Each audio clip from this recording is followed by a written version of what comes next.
Meus caros, minhas caras, meu nome é Alcio, eu sou servidor da Advocacia Geral da União, trabalho na consultoria jurídica da União do Estado da Bahia e irei gravar aqui 2 vídeos para apresentar o Super Sapiens, que será um sistema que substituirá o Sapiens a partir do ano de 2024. É bom ressaltar que o fim do Sapiens não significa que aquilo que já foi incluído dentro dele será descartado. Não.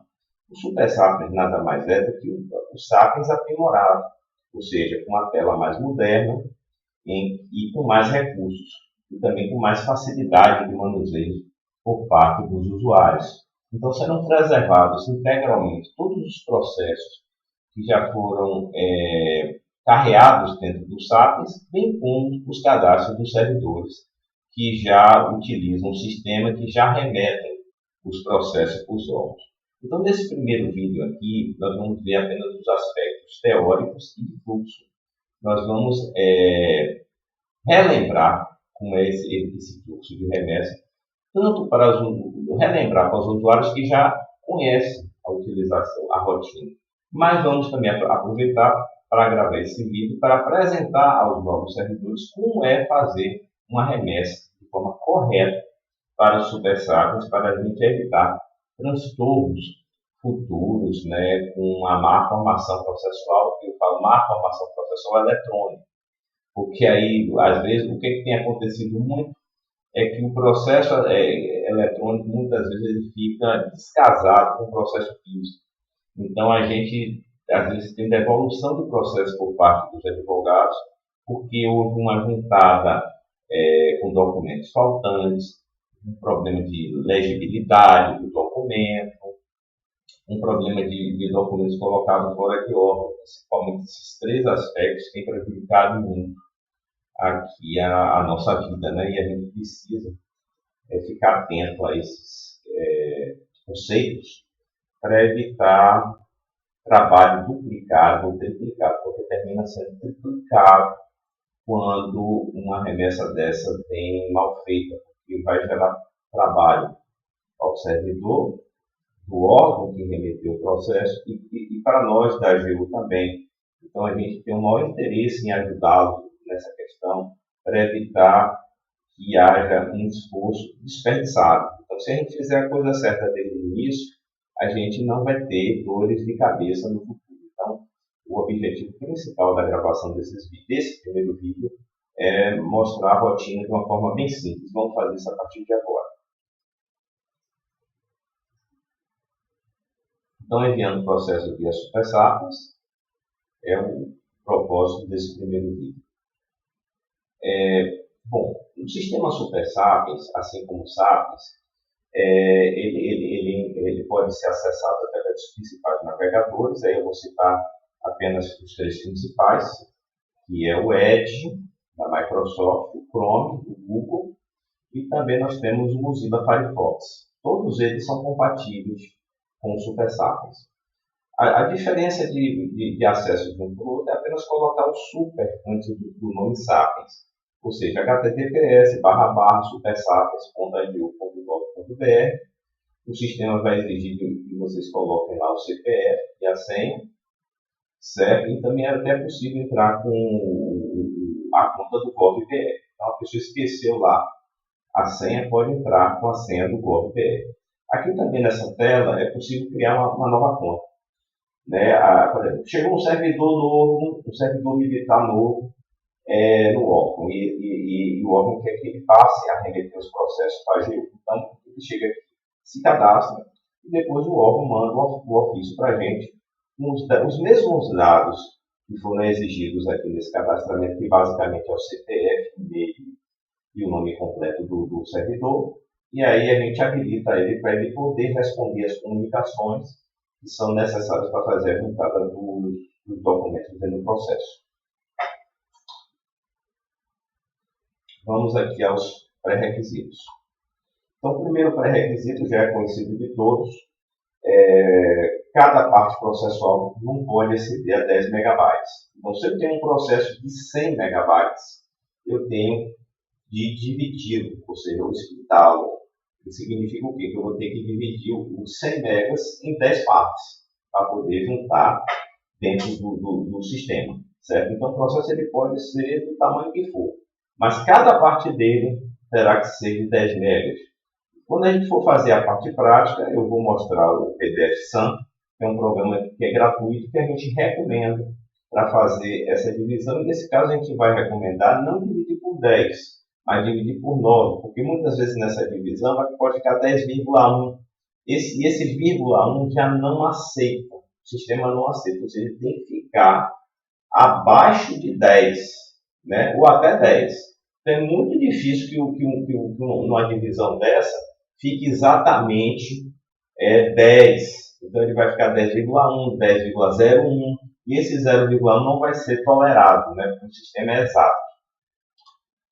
O arquivo digitalizado deve ser PDF pesquisado, é o conhecido OCR, que é um PDF pesquisado, é aquele que quando você pega o mouse você consegue selecionar o texto. O arquivo digitalizado deverá atender os requisitos do Decreto 10.278/2020. Então, o item anterior tem muito a ver com esse terceiro item. Eu daqui a pouco nós vamos ver no próximo slide quais são esses requisitos. Então, não vou falar nada agora. O processo eletrônico digitalizado deverá ser um espelho do processo físico, estar numerado, respeitar a cronologia e sequencialidade. E outra coisa que eu esqueci de colocar aqui, tem que ser legível. Ou seja, se você digitalizar um documento com uma má qualidade, como é que o advogado vai poder ler esse documento? Então, é necessário que antes de enviar o processo, o próprio órgão faça um controle da qualidade dessa digitalização, verificando se eu consigo ler, o advogado consegue ler. Se eu não consigo ler, o advogado não conseguirá ler, então não adianta nem mandar, porque ele vai devolver, e isso vai gerar uma série de transtornos para poder fazer um ajuste dentro do processo eletrônico. É a mesma coisa dentro do processo físico. No processo físico, você chega lá, eu peguei e imprimi páginas borradas, você chega lá e pode trocar. No processo eletrônico não existe isso. Ou seja, você tem que desenganhar aquele documento para colocar outro. Isso não é um processo que fica assim muito bonito do ponto de vista visual, certo? Então a gente tem que evitar ao máximo desentranhamentos. Então, quando o processo for remetido, ele tem que estar perfeito e respeitar isso aqui que foi dito. O processo digitalizado deve estar legível. Bom, eu tinha esquecido, mas eu coloquei aqui. Não possuir páginas em branco e não apresentar inclinações ogivas. Já cansei de ver processos inclinados.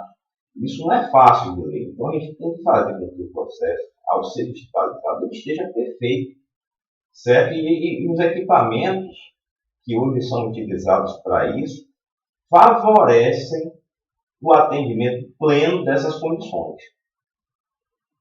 Agora nós vamos ver aqui o resumo desses requisitos do Decreto 10.278 que citamos aqui.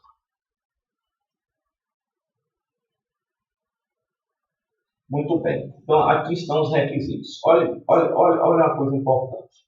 Os processos eletrônicos que devem ser remetidos para a gente, eles devem estar mais baseados nesse primeiro requisito aí. Textos impressos sem ilustração em preto e branco.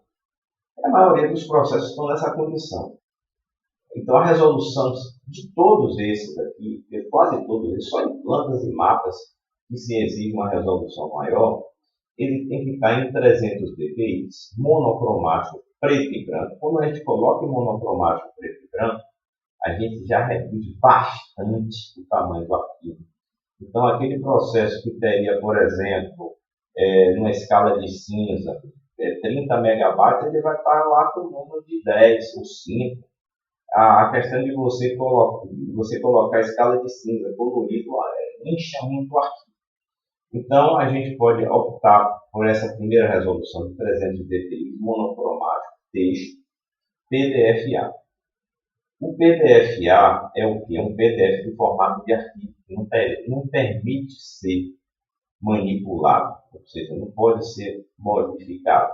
Então, os scanners, eu até recomendaria o seguinte, porque tem scanners, eu trabalho com scanners antigos, e ele tem uma opção que é muito interessante, que ele utiliza tudo isso aqui. O 300 dpi, o monocromático, o tipo original, ele permite colocar texto e imagem. Porque, por exemplo, ele mesmo já detectaria lá, se houver um arquivo que contém uma imagem, ele já coloca isso em escala de cinza. Então, isso é importante que o órgão consulte o fabricante do equipamento. Eu sei que muitos órgãos hoje utilizam de scanners que vêm naquelas multifuncionais. Então, a própria empresa que fornece esses scanners, eles já podem configurar um perfil para atender isso aqui melhor. Certo? Agora, olhe bem, eu queria chamar a atenção de uma coisa muito importante. Se a gente tiver que optar em ter um arquivo maior, mas de melhor qualidade, ou seja, ele está legível, nós vamos optar por um arquivo legível.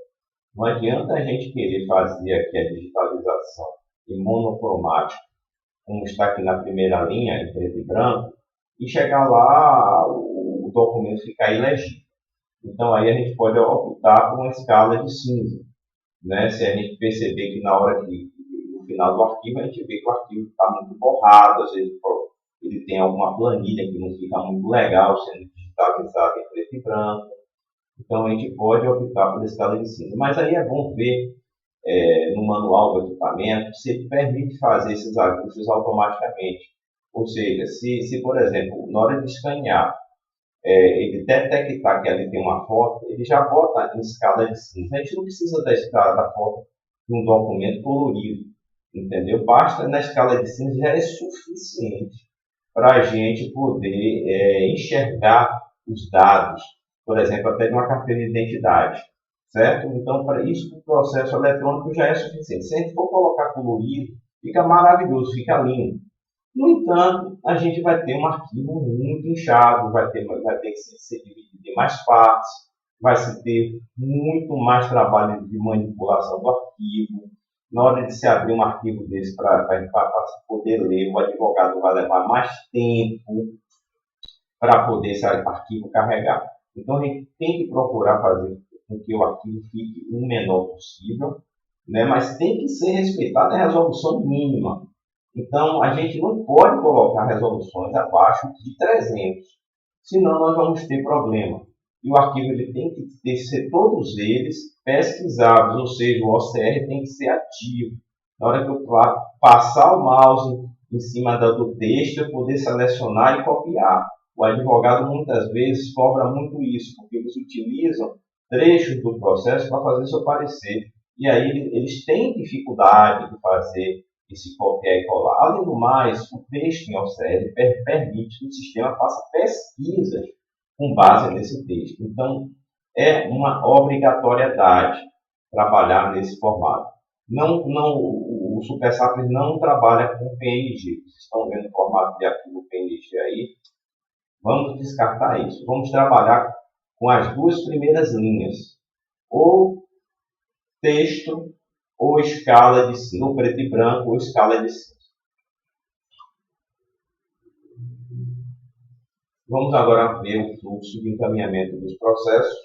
Muitos de vocês já conhecem, mas vamos aqui revisar, certo? Porque a gente ainda tem órgãos que não estão respeitando muito bem esse fluxo de encaminhamento do processo e às vezes também esquece, né? A gente vai fazendo aquela coisa já cotidiana e numa situação dessa a gente termina perdendo, né, o enlace disso aqui, que é muito importante. A gente tem que ter a complacência entre nós aqui. Nós temos que nos ajudar a controlar, porque muitas vezes pode acontecer uma falha de remessa de um e-mail, e aí a consultoria não tomar conhecimento que tem um processo para ser analisado e o órgão não nos reporta. Então, nós vamos aqui conhecer o fluxo direitinho, item a item, certo? E se a gente seguir isso aqui, a gente vai ter uma redução de erro para praticamente zero. Então, vamos ver como é que começa isso. O órgão envia um e-mail. O e-mail é cjupA.processoseletonicos@gil.gov.br, solicitando a abertura ou reabertura do processo. para a juntada de documentos. E aí a gente pede para não esquecer de anexar o ofício padrão. A gente vai ver esse ofício padrão, explicar alguns aspectos dele no treinamento prático. Então, a CJU responderá à comunicação avisando que o processo está apto para a juntada de documentos. Então, uma vez feito isso, o órgão juntará os documentos digitalizados aos autos, respeitando as limitações do sistema, que limita cada parte a 10 megabytes, já vimos isso. A gente não deve colocar o 10 megabytes, nós vamos ver isso também no treinamento prático. Bem como as recomendações trazidas no Decreto 10.278, de 18 de março de 2020, que vimos nesse instante. Então, o órgão envia novo e-mail à CJU. Então, depois que o órgão juntou o documento, a CJU, ela responde, no segundo item aqui, a CJU responderá à comunicação avisando que o processo está apto para a juntada de documentos. Há duas questões aí importantes. Dentro do próprio SuperSapiens, a gente manda um ofício e lá o sistema habilita você fazer a juntada e ao mesmo tempo mandar responder aquele e-mail que vocês encaminharam no passo 1, dizendo que o processo já está apto a receber a juntada. Então, uma vez que você também juntou, que o órgão juntou o documento, ele tem que enviar o novo e-mail à CJU, não sendo que fez a juntada do documento. Isso aí é uma questão de segurança. O órgão avisar a gente, e isso acelera, inclusive, que a gente tome as providências aqui para remeter logo o processo para análise, porque o sistema não sinaliza através da etiqueta, mas já aconteceu falha no sistema, ou seja, a etiqueta, o órgão juntou e a etiqueta não nos avisou. E o processo ficou lá parado, 1, 2 dias. Então, quando a gente manda um e-mail, a gente elimina esse risco de falha sistêmica, que é rara, mas existe. Então, a CJU faz a distribuição e envia e-mail ao órgão informando sobre a ICJU-BA ou CJU-BA, que tem um erro, A CJU faz a distribuição e envia e-mail ao órgão informando sobre a ICJU, que será responsável pelo processo, ou CJU-BA. Aí houve uma falha minha aí. O advogado residente que analisará juridicamente o processo. É nesta fase que o órgão deverá considerar o processo distribuído. Então, olhe bem a importância disso aqui. Então, enquanto você não recebeu esse e-mail dizendo que o processo foi distribuído para uma ICJU, certo? Eu vou ter esse CJU-BA para uma ICJU ou para um advogado residente, considere que o processo não foi distribuído. Então, vocês têm que entrar em contato com a CJU, se por acaso não receber essa ou CJU. O que aconteceu? Nós juntamos o documento ao processo e não recebemos ainda informação de que o processo foi distribuído. E aí tem que entrar em contato conosco para ver o que foi que aconteceu. A gente tem que trabalhar juntos nisso aí. E por fim, o que é finalizada a análise jurídica, a CJU-BA enviará e-mail ao órgão assessorado com a manifestação jurídica anexada. Antes disso, por exemplo, vamos supor que a gente mandou esse e-mail falhou e não chegou até você. Nós vamos ver na demonstração prática que o próprio órgão pode entrar lá no SuperSapiens e já enxergar a manifestação jurídica sem precisar esperar esse e-mail da CJU. Tá? Então, isso sempre existiu, mas os órgãos não se utilizavam muito, mas a gente vai passar agora a ter um pouco mais de cuidado com isso. Ou seja, o processo vai estar distribuído. Da mesma forma como eu tenho acesso ao processo, o órgão, quando responde uma comunicação eletrônica dentro do sistema, ele vai ficar com aquela informação perpétua para ele. Ou seja, ele pode consultar o processo dentro do SuperSapiens a qualquer momento e verificar se o parecer, se a manifestação jurídica já foi incluída ou não dentro do processo. Aqui nós vamos tecer algumas recomendações.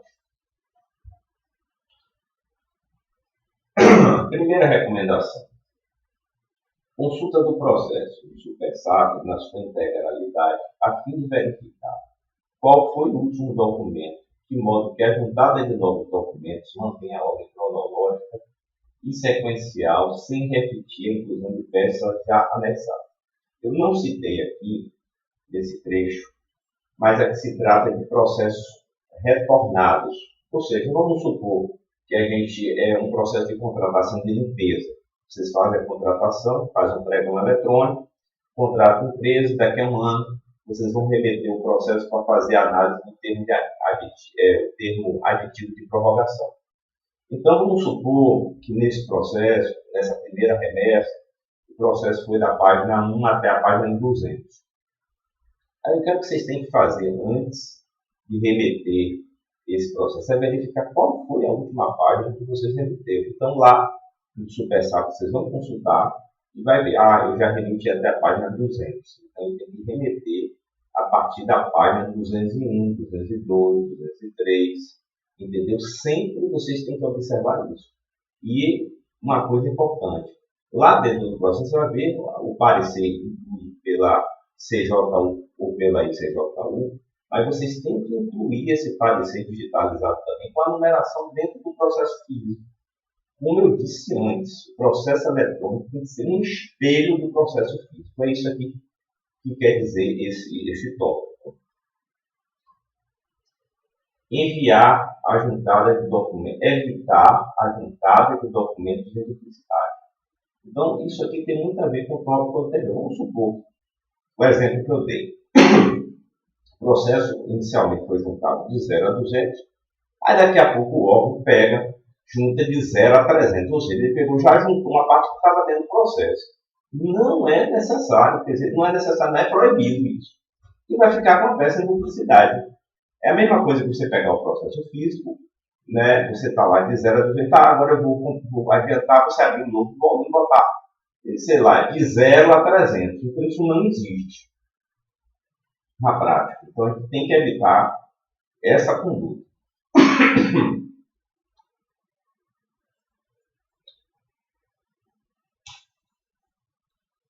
Bom, o terceiro item aqui é mais um conceito. Identificar a página dos documentos processuais no checklist utilizados pela AGU. Então, os processos de contratação, eles normalmente têm aquele checklist.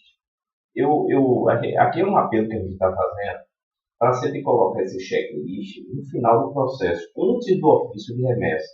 E, se possível, colocar no checklist em qual página estão os principais documentos da contratação. Vou dar um exemplo: o termo de referência, o edital, página 120, o edital, página 150, exemplo. Porque isso aqui para o advogado é ouro, né? O advogado não tem que ficar tendo que rodar páginas e páginas do processo, né? Se a gente tiver isso já marcado no checklist, facilita muito, né? É um pedido nosso, tá? Não é uma obrigatoriedade de vocês fazerem isso pela gente, mas que facilita muito o trabalho do advogado e até de vocês também, do órgão, né? Que vai chegar lá e vai saber rapidamente localizar uma peça principal do processo sem estar folheando toda hora o processo de cima a baixo.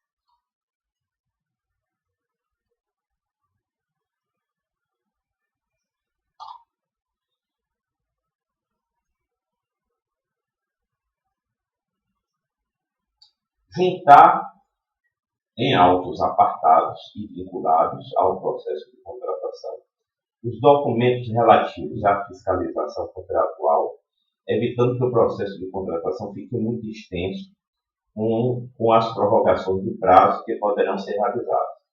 Então, aqui quer dizer o seguinte: juntar em autos apartados e vinculados ao processo de contratação os documentos relativos à fiscalização contratual, evitando que o processo de contratação fique muito extenso com as prorrogações de prazo que poderão ser realizadas. Normalmente, isso aqui, eu já vi processos aqui passar pela CJU, em que o fiscal do contrato pega ali dentro do processo de contratação, fica colocando diversas comunicações de cobrança tratada com a empresa contratada. Isso termina inchando o processo. Uma outra coisa que é muito comum nos processos que a gente já viu, mas tem diminuído, porque a gente já tem aconselhado os órgãos aqui a não fazer, é pegar os pagamentos ao fornecedor e colocar no processo de contratação. No processo de contratação, ele tem que ter como próprio nome o processo de contratação. Ele tem que ter os elementos da contratação da parte interna, da parte externa da contratação, as prorrogações de prazo, as repactuações, tudo isso vai no processo principal. Mas aplicação de penalidades, pagamentos ao fornecedor, eles têm que estar em altos apartados. Aqui também é uma outra recomendação. Para contratações que gerem múltiplos contratos, deve-se abrir um processo por contrato, juntando nesses processos os documentos principais do processo de contratação. Vou explicar o porquê dessa recomendação. Já aconteceu, por exemplo, de processos licitatórios que geraram vários contratos na área de engenharia. Por exemplo, um órgão foi construir um hospital e ali teve uma empresa contratada para fazer uma parte, outra empresa contratada para fazer uma outra parte, e assim vai. Aí gerou uns 3, 4 contratos. Aí já aconteceu do órgão mandar um processo para prorrogar o prazo de um desses contratos, e daqui a pouco o processo já está aqui na consultoria, o órgão manda de novo o mesmo processo para poder a gente fazer análise da prorrogação de um segundo contrato no processo. E como é que isso pode? Se o processo já está sendo analisado com o advogado, ele devia estar trancado, né? Ou seja, o órgão lá não tem que estar mais, digamos assim, eu vou usar um termo bem simples, mexendo no processo. Ele não tem mais que estar autônomo. Uma vez mandado para a CJ, ele tem que ser guardado dentro de um cofre. Ele não pode ser mais mexido. Então, essa recomendação é que, se for gerar vários contratos, se tira uma cópia dos documentos da contratação até a fase externa, onde tem a publicação e tudo, e fazer um processo novo para um segundo contrato, um terceiro processo para o terceiro contrato. Se for o primeiro contrato, pode ficar no processo de contratação, mas no segundo em diante tem que ser gerado um processo diferente, porque essas prorrogações de prazos, elas podem ocorrer em momentos diferentes. Então, por isso essa recomendação, que inclusive a CJU Bahia fez visitas a diversos órgãos apresentando um novo modelo das CJUs, essa recomendação já foi feita pelos advogados. Eu só estou aqui, nesse momento, relembrando essas recomendações.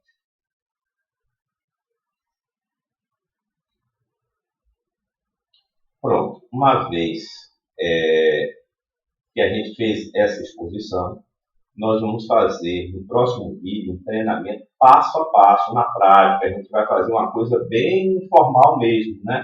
Como se estivesse fazendo aquela remessa de processo na prática. Não vai ser um vídeo assim que eu vou voltar a explicar esses aspectos aqui da rotina. Por isso que eu separei duas partes. Eu sei que essa parte é mais chata, a pessoa tem mais interesse na segunda, né? Porque na mão na massa, mas é muito importante, né, ter essa visão preliminar antes de a gente ir para a prática. Eu agradeço a todos, tá certo? E a gente se vê no segundo vídeo.